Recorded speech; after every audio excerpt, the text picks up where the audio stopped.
Welcome to ANA Investigates, a monthly podcast featuring the latest in neurology and neuroscience, brought to you by the American Neurological Association. I'm your host, Adeline Goss. Coma is a common state caused by many acute neurological conditions, from subarachnoid hemorrhage to severe stroke to traumatic brain injury. And any neurologist who's faced the family of a comatose patient knows what questions matter most in those earliest moments and days of the condition. Will my loved one wake up? How can we help them wake up? And what will they be like if they do? The Neurocritical Care Society is helping to answer these questions through the Curing Coma campaign, a global effort to improve the management of coma and how we educate families and caregivers. One of the Curing Coma campaign activities is World Coma Day, taking place this year on March 22nd. World Coma Day is a free 24-hour international virtual program to share the latest in patient experience, research, and clinical applications. Joining me today are two neurointensivists, Dr. Claude Hemphill and Dr. Romer Geocadin. Dr. Hemphill is professor of neurology at UCSF and co-chair of the Curing Coma campaign. Dr. Geocadin is professor of neurology at Johns Hopkins University and chair of the ANA's Professional Development Committee. We'll discuss why it's useful to see coma as a unifying condition across many brain illnesses, where we are today in treating coma, and where we're headed. Welcome, Drs. Hemphill and Geocadin. Thanks for having me on the podcast, Addie. This is Claude Hemphill. And this is Romer Geocadin. Thank you so much, Addie, for putting this together for our members and other listeners for ANA Investigates. Great. So let's start with some background. First of all, why did you launch the Curing Coma campaign, and why now? In 2018, the Neurocritical Care Society had a strategic planning meeting regarding the current state and future of neurocritical care research. And we all recognize the challenges and frustrations with many of our recent negative or neutral clinical trials addressing a number of our conditions that we treat. And it was entitled a Blue Ocean Conference. And the idea of Blue Ocean is a business model idea that looks at uncontested market space, but in research and science, it's areas that are high priority but are understudied and under-resourced. So when we thought about the different aspects of what research should look like, we considered a number of different models, from a clinical trial incubator to focusing on a singular disease such as subarachnoid hemorrhage. But we kept coming back to our patients and those questions, as you said, that get asked when patients are admitted to the neuro ICU by families. Are they going to die? Are they going to wake up and be able to talk and understand us? Is there anything we can do to increase these chances of waking up and having good cognitive function? And these cross diseases, and we recognize this was our blue ocean, and this was a grand challenge. So out of this arose the need for the Curing Coma campaign. And I would like to add that during that meeting, it was also felt by the leadership and the members of Neurocritical Care Society that this endeavor is the equivalent to our moonshot. This is the biggest challenge in neurocritical care.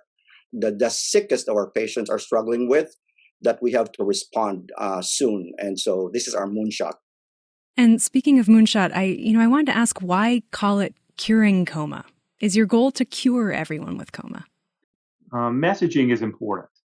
There was actually some discussion about what we should call this.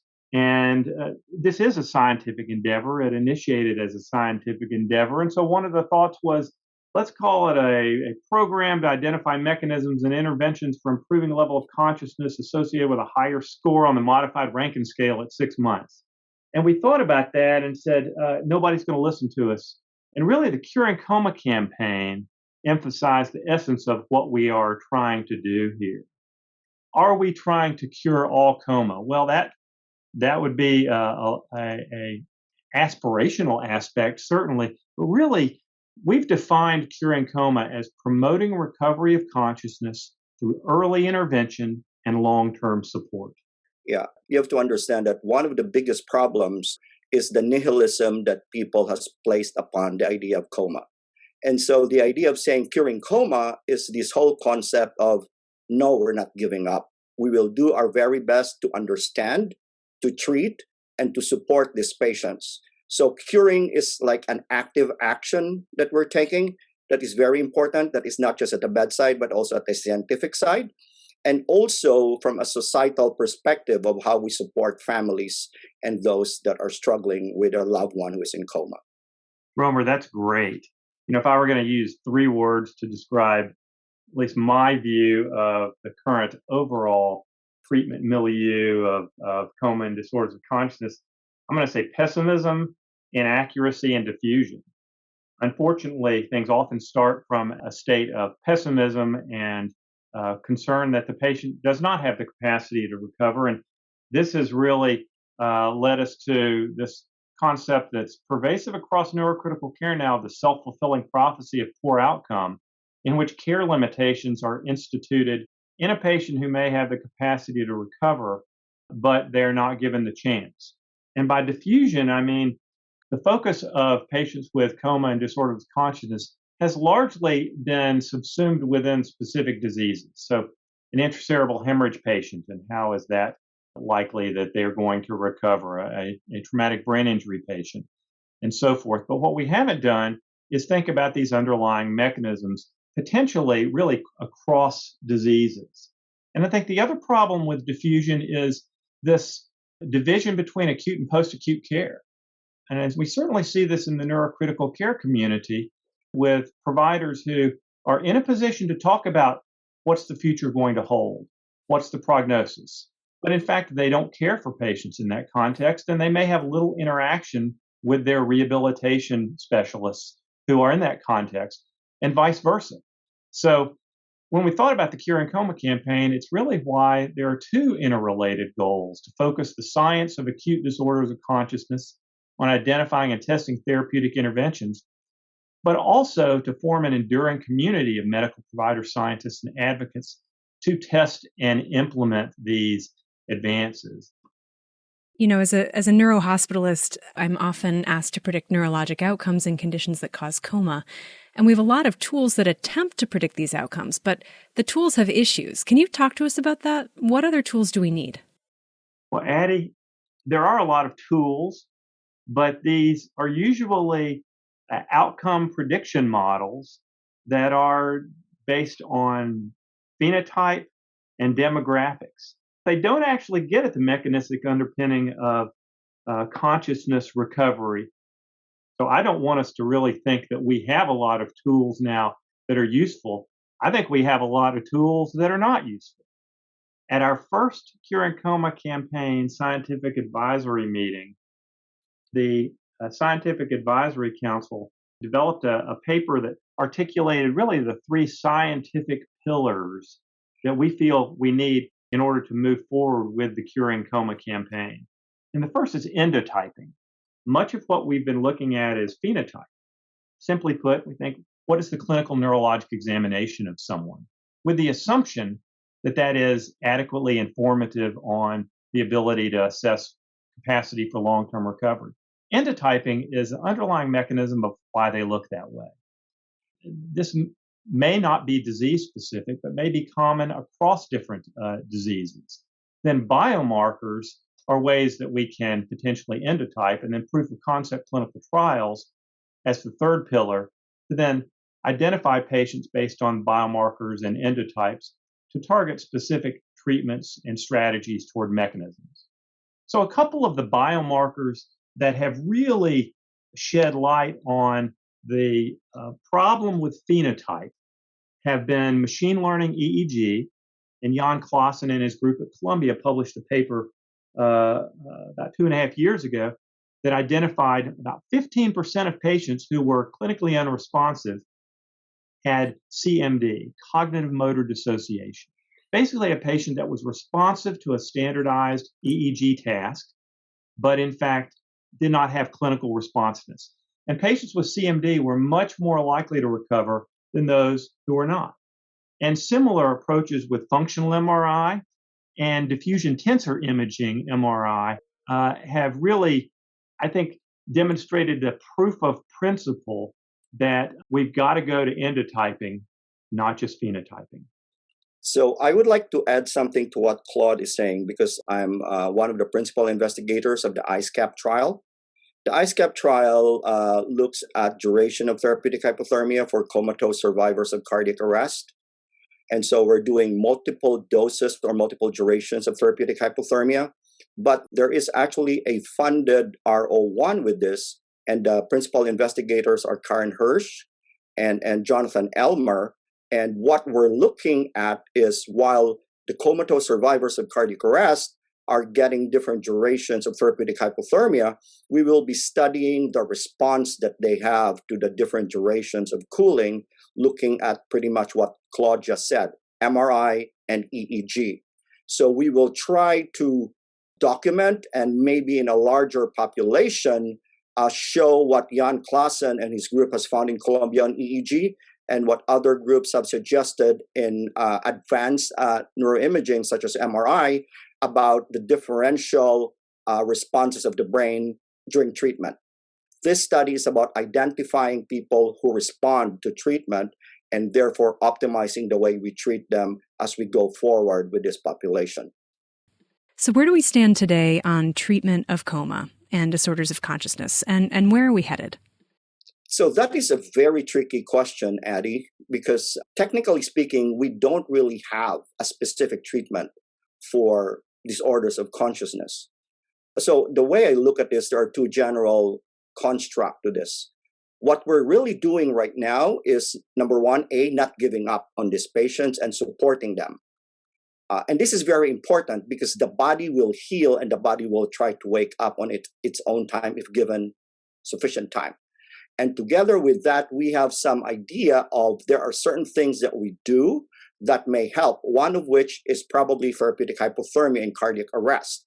And then there's a lot of other drugs that we give to support. These are the neurostimulants that we give.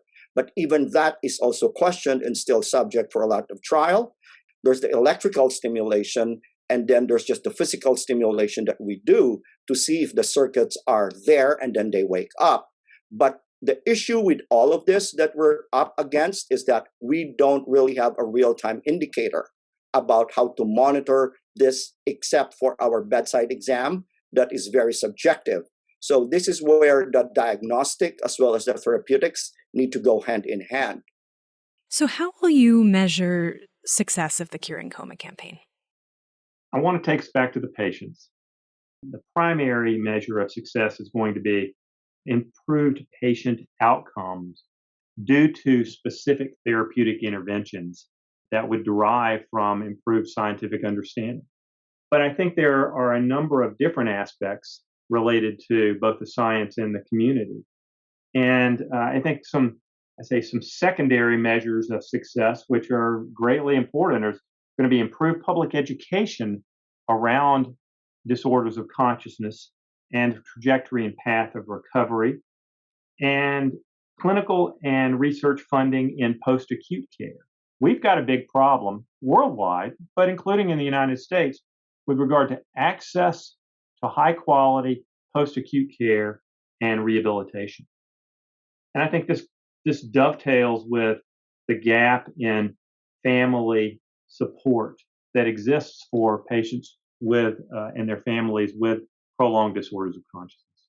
And if I may add to that, it's actually very perplexing that after we do all of these complicated things for these patients in the ICU and in the hospital, and then we discharge them, there are no structured rehabilitation places for this, especially the cardiac arrest survivors.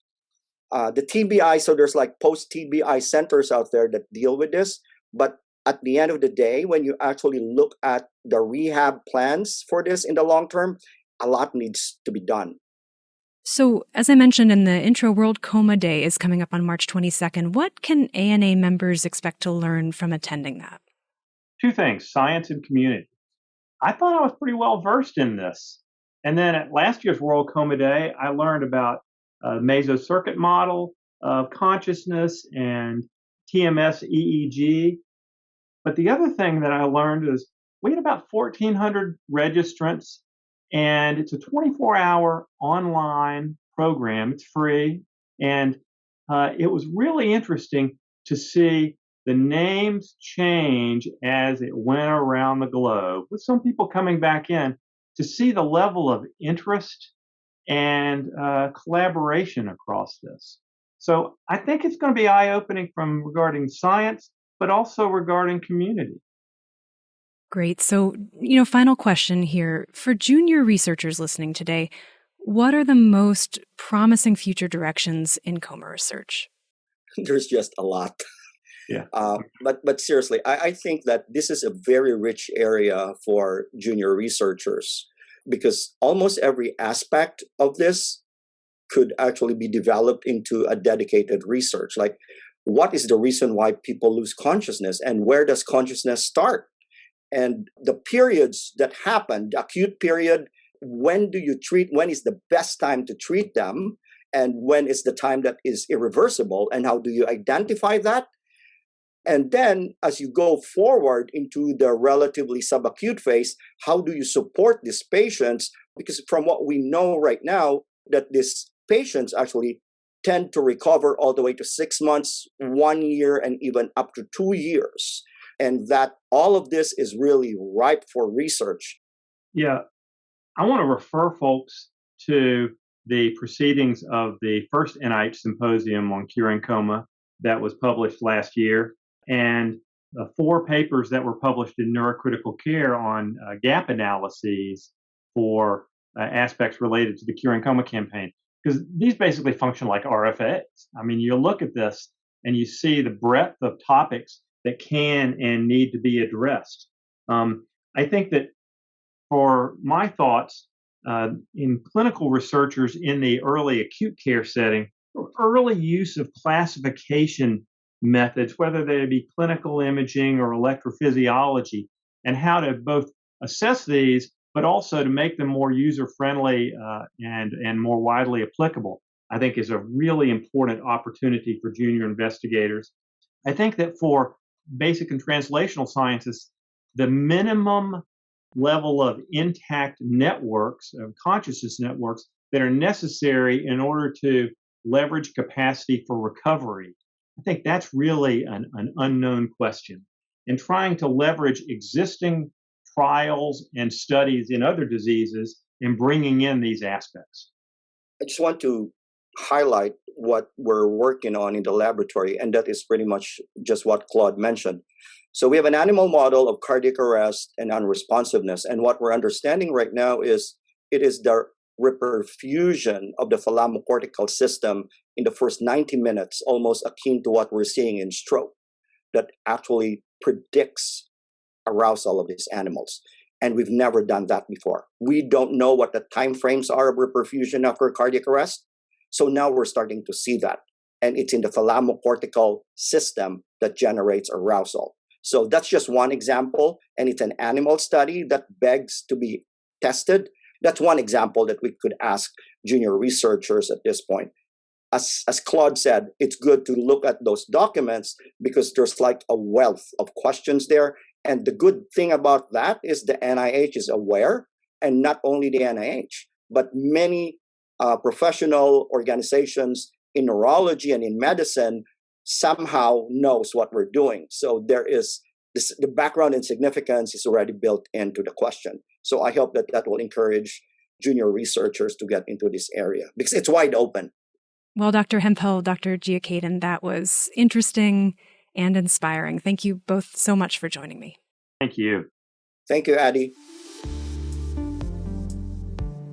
That was Dr. Claude Hemphill, professor of neurology at UCSF and co-chair of the Curing Coma campaign, and Dr. Romer Geocadin, professor of neurology at Johns Hopkins University and chair of the ANA's Professional Development Committee. For ANA Investigates, I'm Adeline Goss. This has been an episode of ANA Investigates, the official podcast of the American Neurological Association, and an ANA Education Innovation Subcommittee production. Thanks for joining us. To learn more about today's program and to find out about the benefits available to ANA members, including access to an array of educational programs and resources, please visit myana.org. Dr. Adeline Goss is our host and the executive producer of the show. Episode producers are members of the ANA Education Innovation Subcommittee, chaired by Dr. Megan Ritchie. This is your logistics coordinator, Jen Hurley. Copyright, the American Neurological Association.